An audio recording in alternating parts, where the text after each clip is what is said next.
First over போட வந்தது யாருன்னு பாத்தீங்கன்னா டேல் ஸ்டெயின். அப்படி நினைப்பீங்க. ஏன்னா டேல் ஸ்டெயினுக்கும் கிறிஸ் கெயிலுக்கும் நடந்த அந்த இதான் எதிர்பார்த்தாங்க. Chris Gayle vs Dale Steyn இந்த பவர் பிளே. எனி டைம் ஒரு குவாலிட்டி ஃபாஸ்ட் பாலர் வந்து ஆப்போனன்ட் தான் கெயிலுக்கு.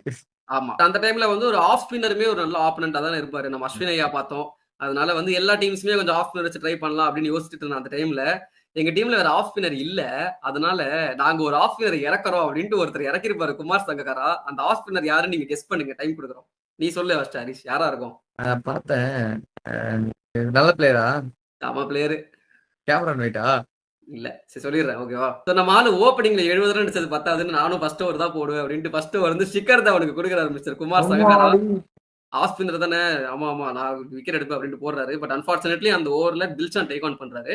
2 4 வந்து லெக் சைடுல சூப்பரா ஸ்வீப் பண்ணி செம்மையா ஆரம்பிக்கிறாரு. 11 ரன்ஸ் அடிக்கிறாரு. நம்ம அவங்களும் ஃபர்ஸ்ட் ஓவர்ல ஃபர்ஸ்ட் ஓவர் கொடுத்தாங்க. பவுலர் பார்த்தேன். யாருக்கு போட்டான்னு பார்க்கல சரியா.